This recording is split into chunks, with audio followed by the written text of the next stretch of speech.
बिस्मिल्लाहिर्रहमानिर्रहीम। Dear students, welcome to Excellence Online Education. Biology की class में खुशामदीद। बायोलॉजी में चैप्टर नंबर 9 किंगडम प्लांटी में हम फैमिलीज़ की स्टडी कर रहे थे। हमारी पहली फैमिली चल रही थी फैमिली सोलोनेसी।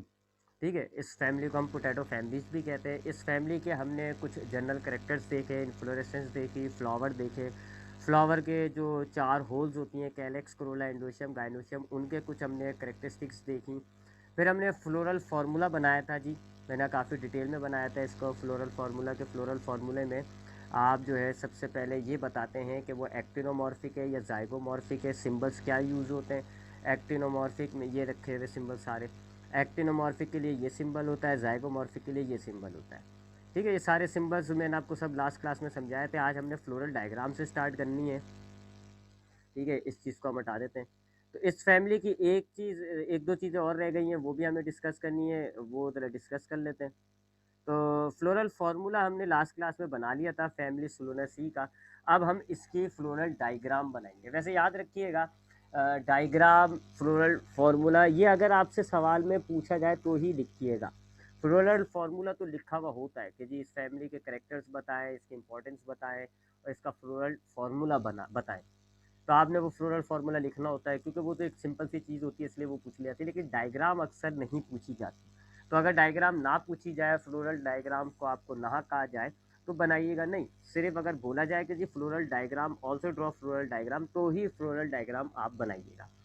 अच्छा, अब फ्लोरल डायग्राम के अंदर असल में हमने फ्लोरल डायग्राम होती क्या है जी, फ्लावर की डायग्राम को आप कहते हो फ्लोरल डायग्राम। यानी कि हमने जो फैमिली सोलोनेसी का फ्लावर स्टडी किया है, उसमें जो 4 होल्स थी, कैलेक्स, कोरोला, एंडोशियम, गाइनोशियम, उनको जहन में, उनके करेक्टर्स को जहन में रखते हुए हमें डायग्राम बनानी है। तो सबसे पहले जरा डायग्राम का एक रफ स्ट्रक्चर देखें। तो सबसे बाहर जो है हम कैलेक्स को शो करेंगे, जो बाहर की आउटर लेयर होती है। उसके बाद अंदर जो है हम क्रोला को शो करेंगे, क्रोला। फिर उसके बाद हम यहाँ तीसरे रिंग में एंड्रोशियम को शो करेंगे और बिल्कुल सेंटर के अंदर हम गाइनोशियम को शो करेंगे। ये इसका स्ट्रक्चर जहन में बिठाने, एक जनरल सा। सबसे बाहर जो है आपने कैलेक्स को शो करना है, फिर क्रोला को, फिर एंडोशियम को, और आखिर में बिल्कुल सेंटर में गाइनोशियम इंडिकेट होगा। यहाँ पर क्वांटिटी मायने रखती है। फ्लोरल फार्मूला ज़रा इसका जहन में दोबारा लिख लेते हैं ताकि उस फार्मूले से हम डायग्राम बनाएं। फ्लोरल फार्मूला जो था इसका वो ये था कि जी ये एक्टिनोमॉर्फिक होता है। इसका जो फ्लोरल फार्मूला था वो ये है कि इट इज़ एक्टिनोमॉर्फिक एंड ये बाइसेक्सुअल होता है।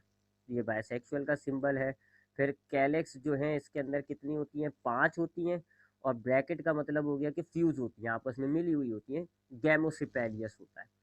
फिर क्रोला, इसके अंदर क्रोला भी 5 होती हैं और ये 5 जो पेटल्स होती हैं ये भी गैमोपेटलस होती हैं, यानी 5 पेटल्स आपस में मिली हुई होती हैं। उसके बाद एंडोशियम की तादाद इसमें 5 होती है, लेकिन वो फ्यूज़ नहीं होते, वो मिले हुए नहीं होते, अलग अलग होते, फ्री होते हैं। और एपिपेटेलियस होते हैं, यानी कि पेटल से जुड़े हुए होते हैं। एपिपेटेलियस का करेक्टर हम फ्लोरल फार्मूला में नहीं लिखे हुए होते, नहीं शो करा हुआ होता, तो इसको ज़रा जहन में रखिएगा। लिखा हुआ भी था, मैंने लिखा है ना एपिपेटेलियस, लेट मी सी। हाँ, ये एपिपेटेलियस यानी पत्तों से जुड़े हुए होते हैं। ठीक है, तो एंड्रोशियम जो है इनके 5 होते हैं और पत्तियों से जुड़े हुए होते हैं, जबकि गाइनोशियम की तादाद इनमें 2 होती है। और ये 2 गाइनोशियम होते हैं। दोनों गाइनोशियम जो है वो सिंक कार्पियस होता है ये, यानी दोनों गाइनोशियम जो है, दोनों कार्पल सॉरी, आपस में मिले हुए होते हैं, सिंक कार्पियस होता है। और ये हाइपोगाइनियस होता है, यानी कि इसकी जो कार्पल होता है वो ऊपर होता है फ्लावर के, बाकी पेटल्स जो है वो नीचे। ये सारे करेक्टर्स मैंने 2 क्लासेस में समझाए हैं। किसी भी करेक्टर को देखना हो तो उसकी वीडियो देख लीजिएगा। ठीक है, तो ज़रा ये 2 जहन में रखते हैं चीज़ें कि जनरल स्ट्रक्चर कि जी आउटर रिंग कैलेक्स होगी, फिर क्रोला होगी, फिर एंडोशियम होगी, फिर गाइनोशियम होगी, और ये फार्मूला। अब हम ड्रॉ करते हैं जी। सबसे पहले हमें बनानी होती है कैलेक्स। सबसे बाहर हमें कैलेक्स बनानी होती है, गोल्ड फॉर्म में बनाएंगे, क्योंकि इनका फ्लावर का आपने स्ट्रक्चर देखा था जी कि वो बेल शेप होती है, कंपेन्यूलेट होती हैं, बेल शेप होती हैं। आपको बताया भी था कि मैंने, ऐसे हो जाता है इसका क्रोला, आपस में फ्यूज़ हो जाती हैं 5 पेटल्स, और ऐसा बेल शेप होता है। तो जाहिर बात है आपको ऊपर नज़र आ रहा है इसका गोल से स्ट्रक्चर है, तो हमने कैलेक्स क्रोला को गोल ही रखना होगा। तो ये हम 5, चूँकि कैलेक्स की तादाद 5 है, तो हम 5 पेटल्स बनाते हैं। ये हमने पहली सेपल बना ली जी। सेपल को हम ऐसे शो कर देंगे, ये ग्रीन कलर कर दिएगा इस पर, ठीक है। अब यहाँ पर ये एक सेपल ऐसे शो होती है, ठीक है, किनारे ऐसे कर दिए। अब दूसरी सेपल हम बनाएंगे, चूंकि ब्रैकेट डली हुई है, गैमोसिपेलियस होते हैं, सारी सेपल्स जुड़ी हुई होती हैं। तो अब आप जब दूसरी सेपल बनाओगे तो वो ऐसे जुड़ी हुई बनाएंगे आप, देख लें जी, जुड़ी हुई है, ठीक है। ये देख लें, यहाँ से ये जुड़ी हुई है, ठीक है, इस पॉइंट से, कहाँ है पॉइंट तक, ये देखें जुड़ा हुआ है, दोनों दोनों सेपल्स जुड़ी हुई है, तो हमने ऐसे इसको जुड़ा हुआ शुरू कर दिया, ये दूसरी सेपल हो गई। इसी तरीके से अब तीसरी सेपल आप यहाँ से बना लें, वो भी जुड़ी हुई होती है, तो ये तीसरी सेपल आ गई आपकी, ये भी आपने जुड़ी हुई बना दी, ठीक है जी। ये आपने इस पर कलर कर दिया जी, मैं कलर करूँगा तो ये मिट जाती है पता नहीं क्यों। तो ये आपने चौथी सेपल बनाई जी, ठीक है जी, ये आपने चौथी सेपल बनाई और इसको भी आपने जुड़ा हुआ ही रखा है।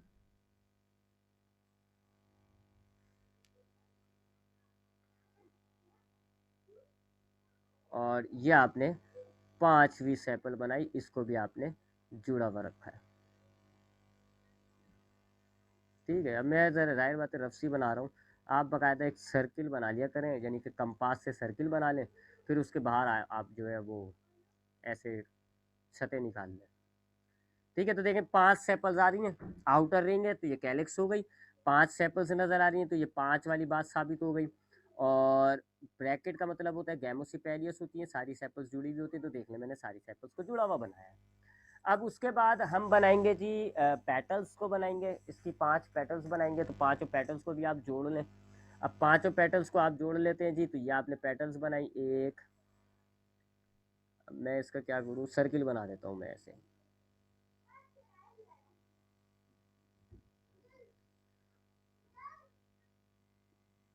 ठीक है जी। अब पेटल्स को हम ऐसे बना लेते हैं, ये एक पेटल हो गई, ठीक है, ये दूसरी पेटल हो गई, ये दूसरी पेटल हो गई, ये तीसरी पेटल हो गई, ठीक है जी, ये चौथी पेटल हो गई और ये पांचवी पेटल हो गई। तो देखें जी 5 पेटल्स बना दिए मैंने, थोड़ी सी मोटी मोटी कर दी ताकि पेटल्स आपके वाजे हों। तो ये एक पेटल हो गई, ठीक है ना, 1 2 3 4 5,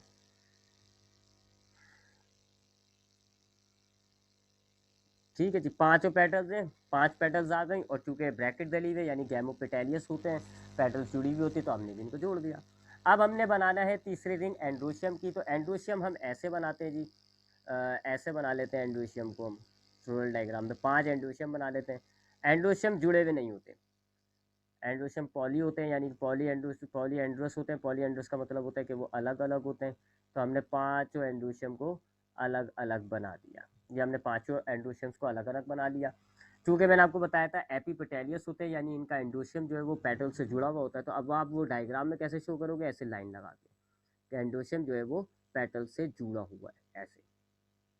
तो ये आपने पेटल एंड्रोशियम्स बनाती है, 5 एंड्रोशियम्स बनाए हैं, देख लें अलग अलग एंड्रोशियम्स है, क्योंकि ये पॉलीएंड्रियस होते हैं, इनके एंड्रोशियम्स जो होते हैं वो फ्री होते हैं, एक दूसरे से अलग अलग होते हैं। और एपिपेटेलियस होते हैं यानी पेटल से जुड़े हुए, तो आपने डंडी की मदद से उनको जोड़ दिया। 3 चीज़ें हो गई। अब गाइनोशियम आपको बनाना है, गाइनोशियम आप एक ही बना लें, क्योंकि गैमो ये फ्यूज़ हुआ है ना, देखें कहाँ है ये पॉइंट, हाँ, ये दो कार्पल्स होते हैं, दोनों फ्यूज़ हुए हैं। तो कार्पल फ्यूज़ का मैंने आपको बताया था कि उनका स्टिग्मा स्टाइल एक जैसा अलग अलग होता है, ओवरी फ्यूज़ हो जाती है ऐसे। तो इस एक ही ओवरी आ रही होती है, तो हम खाली एक ही ओवरी बनाते हैं, भले भले एपोकार्पस हो, भले वो सिंकार्पस हो, हम एक ही जो है वो ओवरी बना लेते हैं। तो ये हम गोल सी ओवरी बना लेंगे, ठीक है जी, गोल सी ओवरी हम बना लेंगे ये। अब चूंकि आपको याद होगा मैंने आपको बताया था कि ये बायलॉक्यूलर होता है।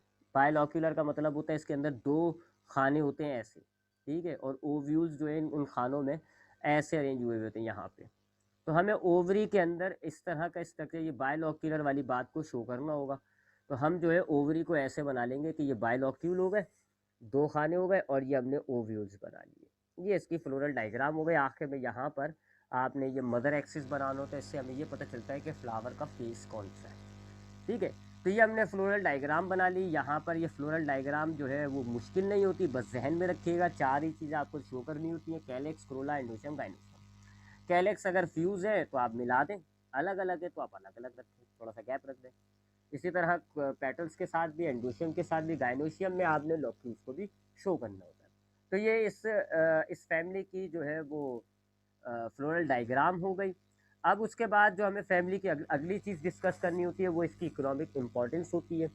मैंने आपको बताया भी था लास्ट क्लास में कि जब हमें फैमिली की स्टडी करनी होती है या हमें लिखना होता है तो सबसे पहले हम फैमिली का जनरल बात बताते हैं कि इसकी कितनी जीनस हैं, कितनी स्पीशीज़ है, फिर उसकी इन्फ्लोरेसेंस बताते हैं। फिर हम फ्लावर के जनरल कैरेक्टर्स बताकर फ्लावर के जो चारों होल्स होती है, कैलिक्स, करोला, एंडोशियम, गाइनोशियम, उनको डिस्कस करते हैं। फिर हम फ्लोरल फार्मूला, फ्लोरल डायग्राम, और आखिर में फिर हम इसकी इकोनॉमिकल इम्पोर्टेंस बताते हैं इस फैमिली की कि इसकी अहमियत क्या है, इकोनॉमिकल इम्पोर्टेंस। अब वो तो जाहिर बात है एक रटने वाला टॉपिक होता है, मैं हल्का से एक्सप्लेन कर देता हूँ। तो अब इसकी जो इकोनॉमिकल इम्पोर्टेंस होती है, इस फैमिली का नाम जो है सलोना सी है। तो इस फैमिली में आपको वेजिटेबल्स भी मिलती हैं, इस फैमिली में आपको फ्रूट्स भी मिलेंगे, इस फैमिली से आप दवाइयाँ भी हासिल करते हो, इसको आप सजाने के लिए, जिसको हम ऑर्नामेंटेशन कहते हैं, तो ऑर्नामेंटेशन के लिए भी इस्तेमाल होती है। काफ़ी मशहूर फैमिली है। मिसाल के तौर पे आपको इस फैमिली में जो वेजिटेबल्स मिलती हैं, तो पोटैटो जो है, आलू, सबसे मशहूर सब्ज़ी जो है आलू, वो इसी फैमिली से ताल्लुक़ रखता है। इसी तरह बैंगन जो होता है, ब्रिंजल, वो भी इसी फैमिली से ताल्लुक़ रखता है। टमाटर जो होता है वो भी इसी फैमिली से ताल्लुक़ रखता है। और जो वो होती है लाल मिर्चें, रेड पेपर, वो भी इसी फैमिली से ताल्लुक़ रखता है। तो चार बड़ी अहम जो सब्जियां हैं वो इसी फैमिली से होती हैं। आलू, बैगन, टमाटर और लाल मिर्चें, वो इसी फैमिली से ताल्लुक़ रखती है। इसी तरीके से टमाटर को एज अ फ्रूट भी यूज़ किया जाता है। तो इसकी जो फैमिली जो उसमें बहुत सारे जो फ्रूट्स होते हैं वो भी आते हैं, जैसे कि टमाटर हो गया, या रसबेरी होती है, चेरी होती है, वो भी इसी फैमिली से ताल्लुक़ रखती है। तो इस फैमिली में आपको सब्जियां भी मिलती हैं एज अ वेजिटेबल। इस फैमिली के बहुत सी स्पीशीज़ यूज़ हो रही हैं, बहुत सी स्पीशीज़ इनमें फ्रूट्स के तौर पे यूज़ हो रही हैं। बहुत सी स्पीशीज़ से आप जो है वो मेडिसिन्स भी हासिल करते हैं। और इनकी बहुत सी स्पीशीज़ होती है, जैसे कि पेट्यूना होता है एक बड़ा मशहूर, वो घरों में इस्तेमाल किया जाता है। इसी तरह एक होता है रात की रानी, आपने सुना होगा। रात की रानी नाम का एक पौधा होता है जिसमें रात के अंदर जो है वो फूल खिल जाते हैं। तो वो जो रात की रानी होती है वो भी इसी फैमिली से ताल्लुक़ रखती है। लाइसियम कहते हैं उसको, बॉटनिकल नेम उसका लाइसियम होता है। तो वो भी इसी फैमिली से ताल्लुक़ रखता है। ब्लैक नाइट सीड नहीं, हाँ लाइसियम ही कहते हैं। तो ठीक है, आप इसको दवाइयों के तौर पे भी इस फैमिली को यूज़ करते हैं, वेजिटेबल्स के तौर पे भी यूज़ करते हैं, ऑर्नामेंटेशंस के तौर पे भी यूज़ करते हैं, इससे फ्रूट्स भी हासिल करते हैं। तो इट्स ऑब्वियसली एक इकोनॉमिकल इम्पोर्टेंस इस फैमिली की काफ़ी हो जाती है। उसके बाद आपके पास इसकी जो आखिरी चीज़ होती है वो इसकी, इस फैमिली की कुछ स्पीशीज़ होती हैं, उनके आपके कॉमन और बॉटनिकल नेम, तो वो आपकी बुक में मौजूद है। वो आपने कॉमन नेम, बॉटनिकल नेम दोनों याद करने होंगे, क्योंकि मैंने आपको बताया था कि कॉमन नेम, बॉटनिकल नेम से रिलेटेड शॉर्ट क्वेश्चंस भी बनते हैं। तो यहाँ आपकी फैमिली, पहली जो फैमिली है वो ख़त्म हो गई। दोबारा मैं बता रहा हूँ, फैमिली के अंदर आप क्या क्या चीज़ स्टडी कर रहे हो, क्या क्या चीज़ें आपको याद करनी होंगी, क्या क्या चीज़ें पेपर में होंगी। सबसे पहले आप एक इंट्रोडक्शन दोगे उस फैमिली का, कि उसके अंदर कितनी जीनस हैं, कितनी स्पीशीज़ हैं, ये बताओगे, जिसको आप कहते हो इंट्रोडक्शन। फिर दूसरी चीज़ आप जो बताओगे उस फैमिली की, वो होगी उसकी इन्फ्लोरेसेंस, कि उसकी ब्रांच में फ्लावर कैसे अरेंज हुए हैं। फिर तीसरी चीज़ आप उसके फ्लावर के कुछ करेक्टर्स बयान करेंगे, कि वो एक्टिनोमॉर्फिक है, जाइगोमॉर्फिक है, और बाइसेक्सुअल है, यूनिसेक्सुअल है, क्या है, उसकी जनरल करेक्टर्स आप फ्लावर्स की बताएंगे। फिर फ्लावर ही के जनरल करेक्टर्स के अंदर उसकी चार होल्स भी आ जाएंगी। तो कैलेक्स बताओगे पहले आप, फिर आप बताओगे कोरोला के हवाले से उसके कोरोला की तादाद, उसकी करेक्टर्स कोरोला के। फिर एंड्रोशियम के करेक्टर्स आप बताओगे, फ्लावर का जो तीसरा होल होता है एंड्रोशियम। और फिर फ्लावर के जो चौथा होल होता है गाइनोशियम, उसके करेक्टर बताओगे, तो जाके फ्लावर कंप्लीट होगा। फिर जैसे फ्लावर कंप्लीट हो जाएगा तो उसके बाद आप जो चौथी चीज़ बयान करते हो वो होता है फ्लोरल फार्मूला। आपने फ्लोरल फार्मूला याद करना होगा, मैंने आपको बयान बनाने का तरीका भी बता दिया। उसके बाद पांचवी चीज़ जो होती है वो फ्लोरल डायग्राम होती है। ये ऑप्शनल होता है, कभी कभार बनाने को कह दी जाती है तो आप बनाएं, अगर बनाने को नहीं कहा हुआ तो मत बनाएं। फिर छठी चीज़ होती है उसकी इकोनॉमिकल इम्पोर्टेंस, इस फैमिली की इकोनॉमिकल इम्पोर्टेंस। ठीक है, हार्मफुलनेस की बात नहीं करेंगे, हम सिर्फ इम्पोर्टेंस की बात करेंगे। तो जाहिर बात है आप जितनी फैमिलीज पढ़ेंगे सबों में कुछ ना कुछ सब्जियां भी मिलेंगी, कुछ ना कुछ फ्रूट्स भी मिलेंगे, मेडिसिन के तौर पे भी तमाम फैमिलीज की कुछ स्पीशीज़ यूज़ होंगी, ऑर्नामेंटेशन में भी यूज़ होंगी। तो ये कॉमन सी हेडिंग होंगी, बस इनके अंदर नाम चेंज होंगे। जैसे कि इस फैमिली के अंदर आपने जब वेजिटेबल्स की हेडिंग लिखनी होगी तो आप उसमें कौन कौन से नाम बताओगे, पोटैटो, ब्रिंगल, टोमेटो, इस तरह। दूसरी फैमिली में वो दूसरी सब्जियां हो जाएंगी। और आखिरी चीज़ जो होगी इसकी एग्जाम्पल्स होंगी। एग्जाम्पल्स आप कुछ नाम याद रखोगे स्पीशीज़ के, और वो आप एग्जाम्पल्स में लिखोगे। जब आप एग्जाम्पल में स्पीशीज़ के नाम लिखोगे तो उसके दो नाम लिखने होंगे आपको, कॉमन नेम उसका और बॉटनिकल नेम। एक कॉमन नेम होता है, एक साइंटिफिक नेम होता है। तो आप एक कॉमन नेम और एक बॉटनिकल नेम लिखेंगे। जैसे कि कॉमन नेम पोटैटो हो जाता है, एग्जाम्पल अगर हम लें तो कॉमन नेम हो जाएगा पोटैटो, और इसका जो बॉटनिकल नेम होता है वो होता है सोलोनम, सोलोनम ट्यूबिरूसम, ट्यूबिरूसम, ये इसका बॉटनिकल नेम होता है। बॉटनिकल नेम लिखते टाइम आपको एक बात का ख्याल रखना होगा, वो ये कि सिर्फ पहला लेटर कैपिटल होगा। इस सोलोनम ट्यूबरोसम में मैंने सिर्फ एस को कैपिटल किया है, ठीक है। तो इस बॉटनिकल नेम का ये आपको बाइनोमियल नोमेनक्लेचर होता है, नाम लिखने का ये रूल होता है कि सिर्फ जो पहला नेम होता है जिसको हम जेनरिक नेम कह रहे होते हैं उसका कैपिटल लेटर होता है, बाकी सबके स्मॉल। तो आप इस तरह लिखोगे कि एक कॉमन नेम लिखोगे और एक उसके आगे उसका बॉटनिकल नेम लिखोगे। तो पोटैटो होता है कॉमन नेम, और इसका जो बॉटनिकल नेम होता है वो सोलोनम तो ट्यूबिरोसम होता है, ठीक है। तो यहाँ पर ये आपकी एक फैमिली जो है वो कंप्लीट होगी। ये सारी बातें लिखनी होगी आपको, इसमें ये ऑप्शनल होगा, ये चीज़ ऑप्शनल होगी, याद तो आपको करनी होगी, बस बनाना है या नहीं ये आपका सवाल बताएगा। तो ये आपकी पहली फैमिली हो गई जी। अब हम आते हैं दूसरी फैमिली की तरफ। अब हम दूसरी फैमिली को स्टडी करेंगे। अब हमारा इतना टाइम कंज्यूम नहीं होना चाहिए फैमिली में, वजह यह है कि हमने बहुत से करेक्टर्स को काफ़ी डिटेल में स्टडी कर लिया था। तो अब हमारे पास जो दूसरी फैमिली है, सेकंड फैमिली, उसको हम कहते हैं फैमिली फैबेसी, फैमिली फैबेसी, और इसको आप कॉमनली कहते हो पी फैमिली, यानी मटर की फैमिली। वो जो मटर होता है ना, अजीब सी सब्जी होती है, वो इसी फैमिली से ताल्लुक़ रखती है, ठीक है। तो ये फैमिली अब हम स्टडी करने जा रहे हैं, फैमिली फैबेसी। इसका कॉमन नेम होता है पी फैमिली, यानी मटर की फैमिली, ठीक है जी। सबसे पहले इसका इंट्रोडक्शन देख लेते हैं। इंट्रोडक्शन देखते हैं जी इस फैमिली का। मेरे लिखने में आज हाथ सही नहीं पड़ रहा यार तकनीकी। हाँ जी, सबसे पहले हम इसका इंट्रोडक्शन देख लेते हैं जी। तो हमारे पास ये एक बड़ी फैमिली होती है, इसके अंदर हमारे पास तकरीबन 400 जीनस होती हैं, जेनर होती हैं इसके अंदर 400, ठीक है। Class, order, family, genus, family के बाद आता है जेनस, जेनस के बाद आता है स्पीशीज। तो इस फैमिली के अंदर तकरीबन 400 जेनस हैं, और उन 400 जेनस के अंदर तकरीबन 9000 के करीब स्पीशीज मौजूद हैं। तो it is a larger family, एक बड़ी फैमिली ये कहलाती है जी। इसके अंदर अगर हम देखें तो पाकिस्तान के अंदर, पाकिस्तान में आपको इस फैमिली की तकरीबन 82 जेनस जो है वो मिलेंगी, और उन 82 जेनस के तकरीबन 580 के करीब जो है वो स्पीशीज़ पाकिस्तान में मौजूद है।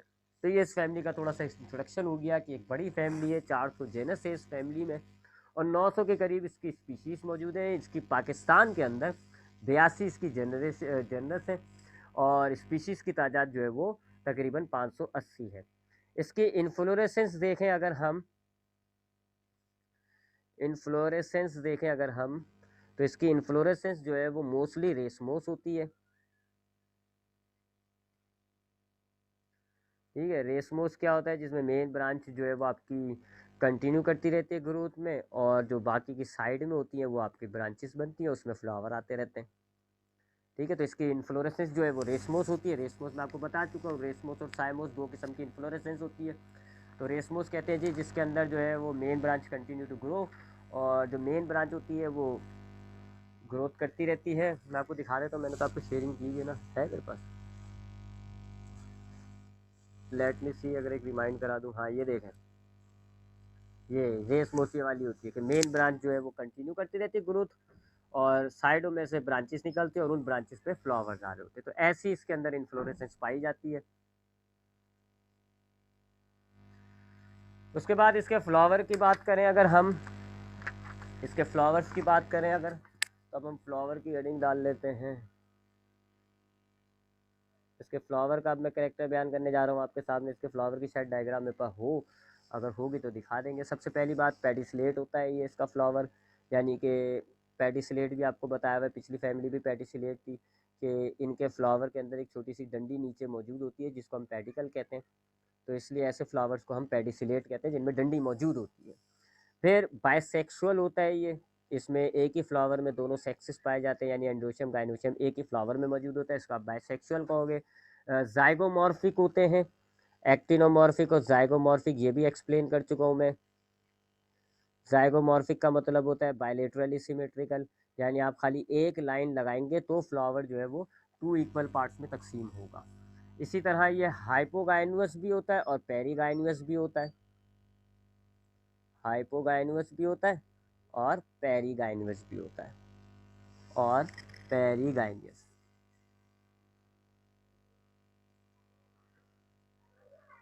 हाइपोगाइनवस क्या होता है जी? जिसके अंदर जो कार्पल होता है, ये कार्पल है बड़ा गंदा सा कार्पल बनाया है। कार्पल जो है वो ऐसा होता है जी, ये कार्पल है, और फ्लावर्स की जो बाकी तमाम चीज़ें होती हैं वो नीचे होती हैं, यानी कि सेपल्स भी नीचे, पेटल्स भी नीचे, एंड्रोशियम्स भी नीचे। इनको आप कहते हो हाइपोगाइनवस। ओवरी सुपीरियर होती है, ओवरी ऊपर। पेरीगाइनियस क्या कहते हो जी? जिसके अंदर जो है कार्पल, ये ओवरी होती है, ओवरी के बीच के हिस्से में से सेपल्स, पेटल्स सब बीच के हिस्से से जुड़ी हुई होती है। और तीसरी चीज़ होती है हाइपोगाइनस, पेरीगाइनस और एपीगाइनियस। एपीगाइनियस में जो है वो ओवरी बिल्कुल नीचे होती है और बाकी तमाम चीज़ें ऊपर होती है। ठीक है, तो ये टर्म्स भी मैंने आपको समझाया था, डायग्राम भी दिखाई थी इसकी। तो यहाँ पर जो फ्लावर होता है इस फैमिली का, फेबिसिए का, वो हाइपोगाइनस भी होते हैं और पेरीगाइनियस भी होते हैं इसके फ्लावर। उसके अलावा जो है पेंटामेरियस होते हैं, 5 पत्तियाँ होती हैं इनमें, पेंटामेरियस होते हैं। और कंपेन्यूलेट होते हैं, कंपेन्यूलेट का मतलब है आपस में जुड़े हुए होंगे और एक तरह बेल टाइप का स्ट्रक्चर बनेगा। लेट मी सी, इसकी मेरे पास डायग्राम है।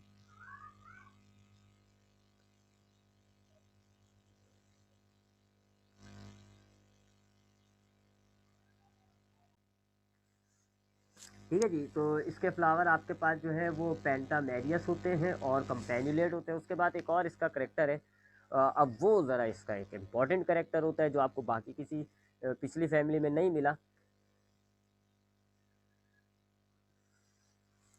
पैपलिनियासी। पैपलिनियासी,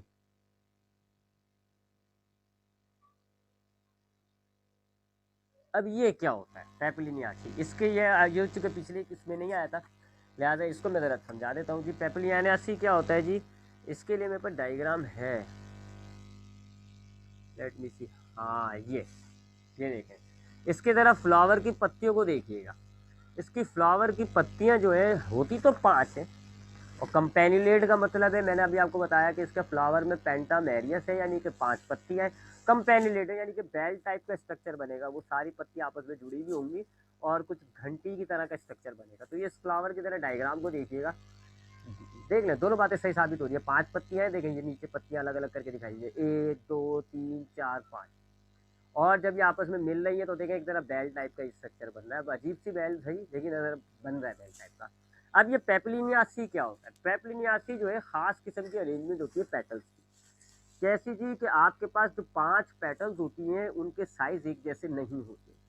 एक सबसे बड़ी साइज की होती है, उसको आप कहते हो स्टैंडर्ड, और वो आपके ज़्यादातर फ्लावर में घेरा हुआ होता है। ये देखिए, ये स्टैंडर्ड पत्ती है, ये स्टैंडर्ड पैटर्न, ये ज़्यादा बड़ी होती है, इससे ज़्यादातर कवरिंग करेगी होती है। फिर साइड में 2 और पेटल्स होती है जिनको हम कहते हैं विंग्स, और नीचे 2 और पेटल्स होती है जिनको हम कहते हैं कील। तो ये टोटल 5 पेटल्स बन जाती है जिनके साइज शेप डिफरेंट होते हैं, यानी सारी पत्तियां एक जैसी नहीं होती। ये इस फ्लावर की करेक्टर है, इस फैमिली का, कि इसका फ्लावर जो होता है वो पेपलिनियासी होता है, यानी कि इसके 5 पेटल्स जो है वो अलग अलग साइज की होती है, अलग अलग शेप की होती है। The big one is called the standard. उसके बाद 2 साइड में विंग्स होती हैं जो कि इसके स्टैंडर्ड को और कवर कर लेती है। एक जो है वो यहाँ होती है, एक यहाँ होती है, और फिर बीच के हिस्से के अंदर 2 और छोटी सी पत्तियाँ होती हैं, उनको हम कहते हैं कील। तो इस स्ट्रक्चर, इस टाइप की पत्तियों को, इस टाइप के फ्लावर्स जिनमें इन टाइप के फ्लावर जिनमें ऐसी पत्ती होती है उनका आपको पेपिलियासी। ये पेपिलियासी भी है, कंपेनिलेट भी है और पेंटामेरियस भी है। ठीक, तो ये इसके करेक्टर्स हो गए, जिसके पपिलियासी इसकी है, पेपिलियासी इसका करेक्टर हो गया। अब हम आगे आते हैं जी। तो ये इसके कुछ फ्लावर्स के करेक्टर हमने बता दिए। ग्रीन फ्लावर होता है ज़्यादातर तो खैर। उसके बाद अब हम फ्लावर में कैलेक्स की बात करते हैं, इसके चारों होल्स को बयान करेंगे। तो सबसे पहले हम बात करेंगे कैलेक्स की। नंबर 12 में ये 1 हो गया, ये 2 हो गया, ये 3 हो गया। अब 3 में ABC चलेगा। ठीक है, तो सबसे पहले हम इसके कैलेक्स की बात करते हैं जी। इसके पास 5 सेपल्स होती हैं, 5 सेपल्स होती हैं और यूनाइटेड होती हैं। 5 सेपल्स होती हैं और ये गैमोसिपेलियस होता है, यानी कि इसकी पेटल्स जो होती हैं वो आपस में मिली हुई होती हैं।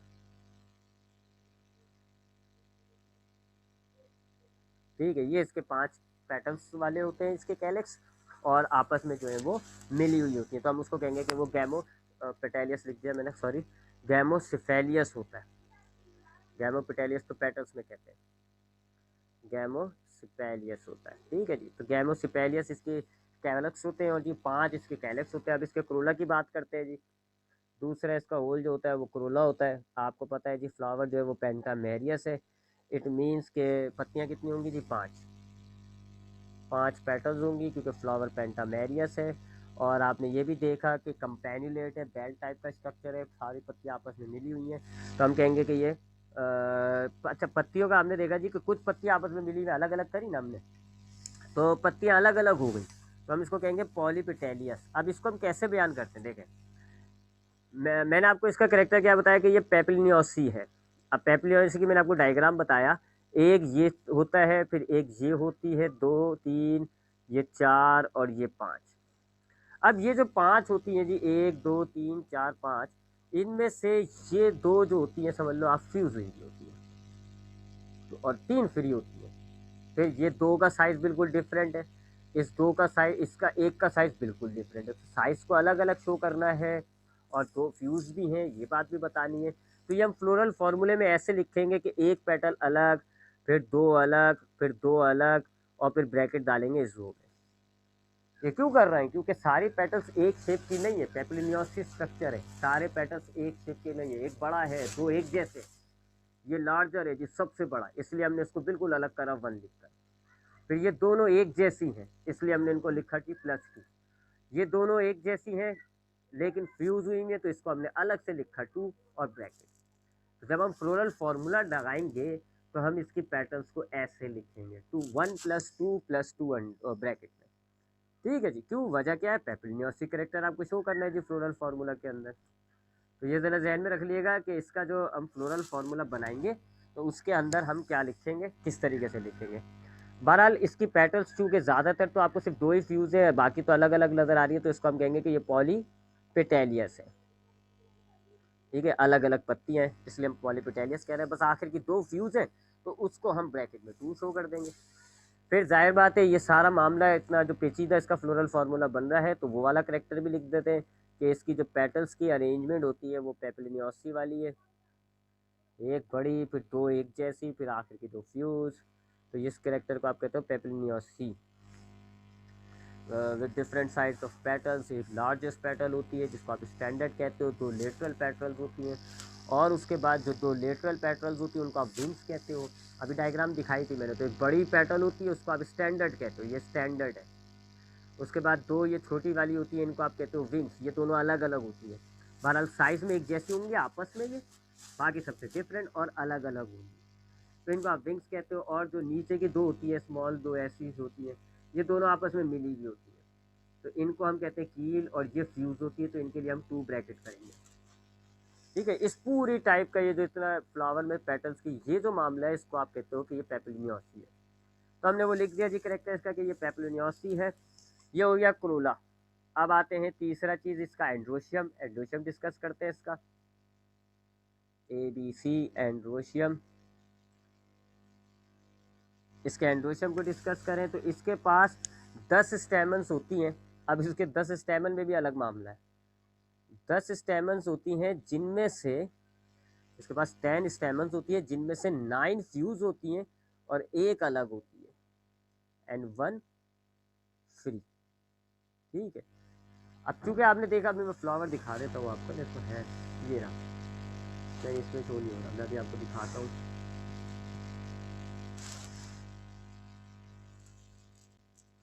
ये एक्चुअल, ये इसी फ्लावर का फेबिसिए फैमिली का स्टेमन है जी। ये एक्चुअल में देखें टोटल 10 स्टेमन्स है। ये 10 स्टेमन है जिनमें से आपको ये 9 जो स्टेमन है ये फ्यूज हुई है, आपस में मिक्स हुई है, फ्यूज हुई है, जबकि एक स्टेमन इनसे अलग है। क्योंकि पेपलिनियोसी फ्लावर है तो इसी तरह इसका स्टेमन भी तो थोड़ा सा आड़ा हुआ है ताकि फ्लावर में एडजस्ट हो जाए। तो इसके पास क्या मामला है जी, इसके पास 10 स्टेमन थे जिनमें से 9 फ्यूज है एंड 1 इज फ्री। इस टाइप के स्ट्रक्चर को, इस टाइप के स्टेमन्स के अरेंजमेंट को आप कहते हो डायडेल्फियस। तो इनका डायडेल्फियस होता है, यानी 2 ग्रुप में होता है। डाय मतलब 2, एडेल्फियस मतलब ग्रुप। तो 2 ग्रुप में होता है जिनमें से एक ग्रुप जो है वो बंडल बना हुआ होता है, बड़ा सा होता है, जबकि कम तादाद में फ्री होते हैं। ऐसे स्ट्रक्चर को आप कहते हो डायडेल्फियस। तो इनका स्टेमन क्या हुआ जी, डायडेल्फियस।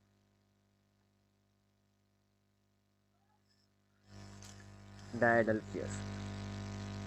ठीक है, तो इनके पास 10 स्टेमन्स हैं जिनमें से 9 फ्यूज है और एक जो है वो फ्री है। और इस 9 फ्यूज और एक फ्री यानी कि दो ग्रुपिंग अगर हुई भी होती है स्टेमन्स की, तो इसको आप कहते हो डायडेल्फियस। तो इसके पास जो है वो डायडेल्फियस है। ठीक है, अब अगर एक हाथ के हाथ इनका जो है काम करते हैं, फ्लोरल फार्मूले के जो मालूमात है ना वो साइड में लिखते रहते हैं ताकि हमें फ्लोरल फार्मूला आसान हो। देखिए कैलेक्स क्या आया जी, के फॉर कैलेक्स होता है जी, 5 कैलेक्स है, 5 लिख दिया। गैमोसिफेलियस यानी सारी कैपल्स, सारी जो सेपल्स है आपस में मिली हुई हैं, तो हमने ब्रैकेट डाल दिया। इसी तरह क्रोला का मामला क्या है जी, 5 सी फॉर क्रोला, 5 पेटल्स है। और पेपलिनियोसी है, अब 5 पेटल्स कैसी होती है, एक बड़ी होती है, उसके बाद 2 एक जैसे साइज की होती है लेकिन अलग अलग होती है, उसके बाद 2 अलग अलग साइज यानी एक जैसे साइज की होती है लेकिन वो फ्यूज होती है। तो ऐसे लिखेंगे। जबकि एंड्रोशियम में क्या मामला है जी, 2 ग्रुपिंग है, 9 अलग हुए हैं, 9 का एक ग्रुप बना हुआ है और एक स्टेमन अलग है। तो ये 10 हो गए, इनमें से ये 9 जो है आपस में फ्यूज हुए होते हैं, लिहाजा इसको आपने ब्रैकेट में डाल दिया। तो ये आपने फ्लोरल फार्मूले के करेक्टर्स लिख दिए ताकि फ्लोरल फार्मूला बनाने में आसानी हो जाएगी। अब आते हैं चौथी चीज की तरफ, गाइनोशियम। चौथा होल इसका गाइनोशियम कहलाता है जी। गाइनोशियम इसका मोनोकार्पलरी होता है, एक कार्पल होता है बस, खाली एक कार्पल वाले गाइनोशियम को आप कहते हो मोनोकार्पलरी।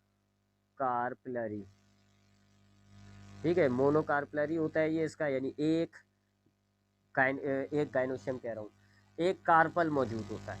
ठीक है, एक कार्पल को आप कहते हो मोनोकार्पलरी। और सुपीरियर, ऊपर आपने पढ़ा है कि जी ये क्या नाम है, हाइपोगाइनुअस होता है। हाइपोगाइनुअस का मतलब है जी कार्पल ऊपर, सारे पार्ट्स जो है वो नीचे। तो अगर हाइपोगाइनुअस होता है तो हम उसको कहते हैं सुपीरियर ओवरी। ओवरी जो है वो ऊपर होती है तो उसको हम कहते हैं सुपीरियर ओवरी।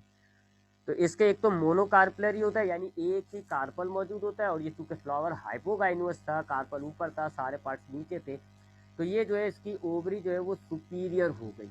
उसके अलावा लॉक्यूल्स की बात करें तो ये यूनिलॉक्यूलर होता है, यानी इसके अंदर कोई खाने नहीं बने हुए होते, बस एक ही खाना होता है, गोल सा एक ही खाना नजर आ रहा होगा, लिहाजा इसको आप कहोगे कि यूनिलॉक्यूलर होती है। और ओव्यूल जो है वो किसी भी तरीके से हो सकते हैं। ज़्यादातर जो है इसके ओव्यूल्स जो होते हैं, आपको मैं डायग्राम दिखा दूंगा, है कहाँ है? नहीं ये नहीं, ये देखें, ये ओव्यूल आपको नज़र आ रहा होगा, देखें एक ही कार्पल है, ये एक कार्पल है। ठीक है, इसलिए आपने इसको क्या कहा, मोनोकार्पलरी। उसके बाद एक ही देखें, अंदर खाना भी एक ही है जी, तो इसको आप कहते हो यूनिलॉक्यूलर। तो इनकी कार्पलरी, इनकी जो गाइनोशियम है उसमें क्या मामला है, एक तो मोनोकार्पलरी हो गया और यूनिकार्पलर, यूनिलॉक्यूलर हो गया, एक ही लॉक्यूल होता है। ज़्यादातर जो है वो स्टिग्मा स्टाइल तो उसके सिंपलर होते हैं। प्लेसेंटेशन जो होती है वो मार्जिनल होती है, यानी कि ये भी मैंने आपको दिखाया था, कहाँ है, मैंने दिखाई ये चीज़, नहीं ये तो लॉक्यूल्स हो गए।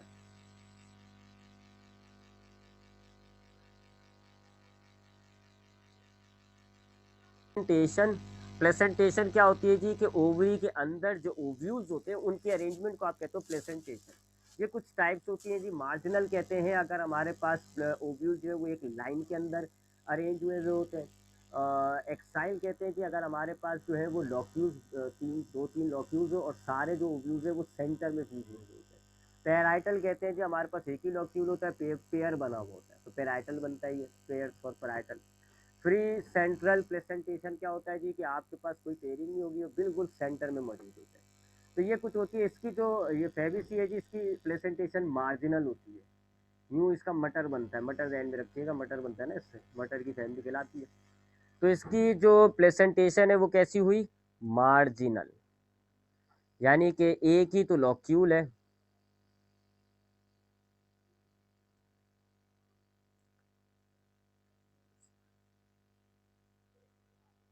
हाँ, तो मोनोकार्पलरी का मतलब क्या हो गया कि एक ही कार्पल होगा, ये देखें जी, एक ही कार्पल।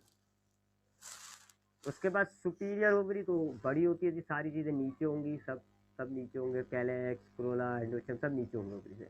यूनिलॉक्यूलर देख लें जी, एक ही लॉक्यूल है, एक ही खाना है, तो इसको आप यूनिलॉक्यूलर कहोगे। और मार्जिनल का मतलब है ओव्यूज जो है वो खाली किनारों पर एक लाइन के अंदर मार्जिन पर जुड़े हुए होंगे। फिर जब ये फ्रूट बनता है ना, तो ये स्टिग्मा स्टाइल खत्म हो जाते हैं और ये आपका जो है फ्रूट और वो बन जाता है, तो ये क्या बनता है, मटर, पी फैमिली, इसलिए हमने कहा इसको पी फैमिली है। ठीक है जी, तो ये इसकी जो है गाइनोशियम का करेक्टर हो गया। गाइनोशियम का करेक्टर क्या है, मोनोकार्पलरी होता है, एक कार्पल वाला, यूनिनोक्यूलर होते हैं, ओवरी सुपीरियर होती है, और प्लेसेंटेशन जो है वो मार्जिनल होती है। अब इस गाइनोशियम का अगर हम वो लिखें जी फ्लोरल फार्मूला, तो गाइनोशियम एक होती है जी मोनो। अब मोनो तो जाहिर बात है क्या फ्यूज होगी, वो तो है ही एक। अच्छा, फिर डैश नीचे डालेंगे क्योंकि ओवरी सुपीरियर होती है, तो हम नीचे एक लाइन लगा देते हैं, तो ओवरी सुपीरियर है, ये इसका वो हो जाएगा जी गाइनोशियम का फ्लोरल डायग्राम के लिए जो है, फ्लोरल फार्मूले के लिए। तो ये हमारे पास फ्लावर्स की करेक्टर्स हो गई। अब हम इसके फ्लोरल फार्मूले पर आते हैं। चौथा चीज़ होगी floral formula, fourth one is floral formula. अब फ्लोरल फार्मूले में हम सबसे पहले एक्टिनोमॉर्फिक या जाइगोमॉर्फिक ये बात शो करते हैं। तो हमने देखा जी कि इसका जो फ्लावर होता है वो जाइगोमॉर्फिक होता है, तो जाइगोमॉर्फिक का ये सिंबल होता है। एक्टिनोमॉर्फिक होता है तो मैं गोल भी बना देता। बायसेक्सुअल होता है तो बायसेक्सुअल का ये सिंबल होता है। कैलेक्स जो है इसके अंदर 5 है, और पांचों देख लें फ्यूज हुई भी होती हैं, ये देखें, लिहाजा 5 ब्रैकेट में डालेंगे हम। फिर क्रोला, क्योंकि पेपलिनियोसी है तो एक बड़ा पेटल होता है, उसके बाद 2 पेटल होते हैं एक जैसे, फिर 2 पेटल एक और एक जैसे होते हैं, वो फ्यूज होते हैं, तो ये क्रोला हो गया। फिर एंड्रोशियम का क्या मामला है, डायडल्फियस होता है, 2 ग्रुप होते हैं, 9 एक ग्रुप में होते हैं और एक अकेला होता है, वो जो 9 एक ग्रुप में होते हैं वो एक ग्रुप है, तो फ्यूज हुए, ये एंडोशियम हो गया। और गाइनोशियम का क्या मामला होता है कि ओवरी जो है वो सुपीरियर होती है और एक ही गाइनोशियम, मोनोकार्पल। तो ये जो है इसका फ्लोरल फार्मूला हो गया। इसकी फ्लोरल डायग्राम की तरफ आते हैं। अब कितना टाइम है गया, let me see the time.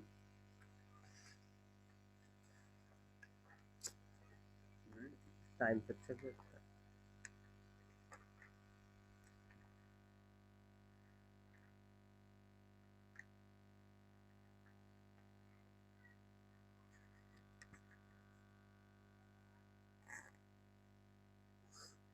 अच्छा जी, अब इसकी डायग्राम बना लेते हैं जी, क्योंकि पेपलिनियोसी है, डायग्राम इसकी थोड़ी सी ओवल रख लेंगे हम।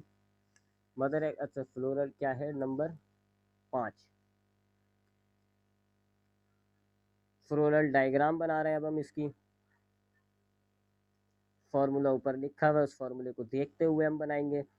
पेपलिनियोसी होता है, अजीब सा फ्लावर है, लिहाजा हम इसकी 5 और सेपल्स ओवल रखेंगे, क्योंकि आपने देखा फ्लावर का शेप थोड़ा ओवल होता है। तो आप चाहें तो ओवल रखें, आप चाहें तो गोल रखें, कोई मसला नहीं है। ये एक सेपल आ गई, फ्यूज़ है जी सारी सेपल, लिहाजा मैं भी फ्यूज़ करूँगा। तो ये दूसरी सेपल आ गई, ठीक है जी, ये तीसरी सेपल आ गई, ये चौथी सेपल आ गई जी, बड़ी हो गई। ठीक है जी, सेम साइज़ की रखी जाती है क्योंकि सेपल सेम होती है ना, मैं इसको मिटाता हूँ। हाँ जी, ये चौथी सेपल आ गई, ठीक है जी, और ये 5वीं सेपल आ गई। चलिए जी, मैं अब अबे यार चलो मिटा देता हूँ, ये गंदी सी हो गई ना। 5वीं सेपल हम सही तरह बनाते हैं, थोड़ा सा ऊपर हाथ नहीं आ रहा ना मेरा हाथ।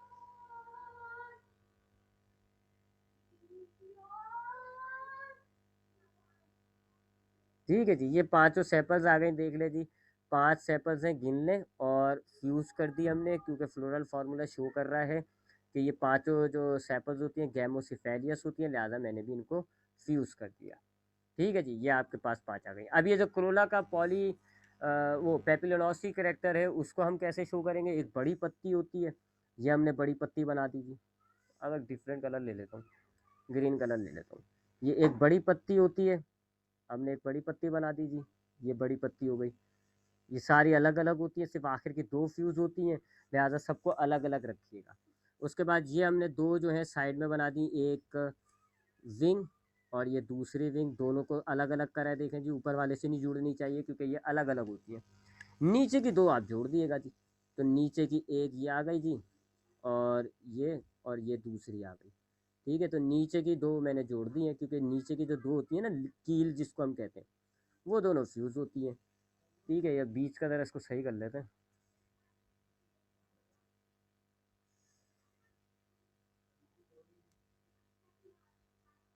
ये देखें, बस सही है ना, अब उसका समझ तो गए होंगे आप, इतने तो अक्लमंद है ना।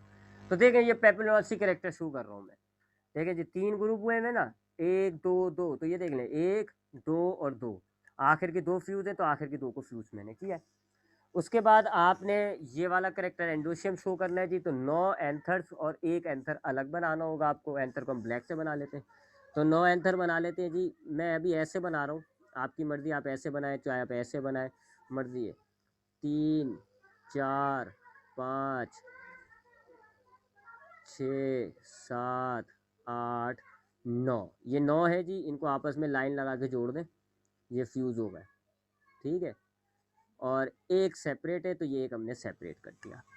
ठीक है, तो ये 9 एंडोशियम आ गए और एक सेपरेट एंडोशियम आ गया। इसको हम इस टाइप के अरेंजमेंट को हम कहते हैं डायडल्फियस, तो हमने डायडल्फियस बना लिया। और यूनिलॉक्यूलर होता है और एक ओव्यूल होता है। ओव्यूल हम ब्लू से, रेड से बना लेते हैं। तो ये एक ओव्यूल आ गया। और यूनिलॉक्यूलर होता है तो एक ही लॉक्यूल है, और प्लेसेंटेशन कैसी होती है? मार्जिनल। तो अगर हम ऊपर से देखें तो ओव्यूल ऐसा होगा, तो हम ये ओव्यूल ऐसा शो कर देते हैं मार्जिनल के लिए कि ये ओव्यूल है।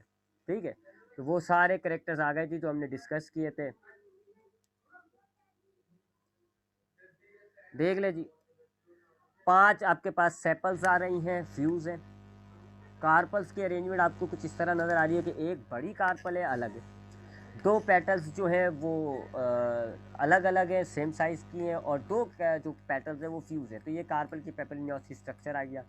एंड्रोशियम आपको 2 ग्रुप में नज़र आ रहा है, 9 फ्यूज़ हुई हुई है, एक सेपरेट हुआ हुआ है, इसलिए इसको हम कहते हैं डायडल्फियस। और आखिर में गाइनोशियम आपको देखें जी, एक गाइनोशियम नज़र आ रहा है, एक ही लॉक्यूल है उसके अंदर, और मार्जिनल है। ठीक है, तो पिछला आपको याद होगा, हमने जो पिछली डायग्राम में, पिछली फैमिली सोलोना सी में जो हमने बनाया था, वो बायोलॉक्यूलर बनाया था, क्योंकि 2 लॉक्यूल्स होते हैं, इसमें हमने यूनिलॉक्यूलर बनाया क्योंकि ये यूनिलॉक्यूलर है। बस आखिरी चीज़ रह गई, ये आपने मदर एक्सिस बनाया जी, कि ये हमारे फ्लावर का फेस हो गया। ठीक है, और ख़त्म यहाँ पर आपकी डायग्राम। ठीक है जी, तो अब हमने अच्छा, अब इसकी वही आते हैं जी, इसकी इकोनॉमिकल इम्पोर्टेंस वगैरह, तो वही बात आएगी जी। इसकी इकोनॉमिकल इम्पोर्टेंस की अगर हम बात करेंगे, तो इसमें फूड भी मिलता है आपको, और इसमें आपको सब्जियां भी मिलेंगी, एवरीथिंग। अब आपको इसमें सब्जियां, वेजिटेबल्स कौन सी हैं बता बता के थकी, इसका नाम ही रेगुलर पी। तो मटर आपको इसमें मिलता है जी। और आपको वो जो होता है शकरकंदी, स्वीट पोटैटो। और इसी तरह आपको दालें जो हैं, ज़्यादातर आपकी जो चना वगैरह दालें होती हैं, मूंग की, मसूर की, माश की, वो सब दालें भी इसी फैमिली से ताल्लुक़ रखती हैं। तो lots of food we have economical importance, food में भी बहुत सारी होती हैं इसकी, मेडिसिन वगैरह से भी, डाइट, टिम्बर, ऑर्नामेंट, हर चीज़ में। तो वो तो आप देख लीजिएगा, मैं आपको नोट्स प्रोवाइड करूँगा, उसमें से आप देख लीजिएगा कि कौन कौन सी फैमिलीज, और उसके जो बॉटनिकल नेम है और कॉमन नेम है वो भी देख लीजिएगा। तो यहाँ पर हमने 2 फैमिलीज़ को कंप्लीट कर लिया है जी। अब आपको इन 2 फैमिलीज़ में कोई सवाल है तो पूछिएगा।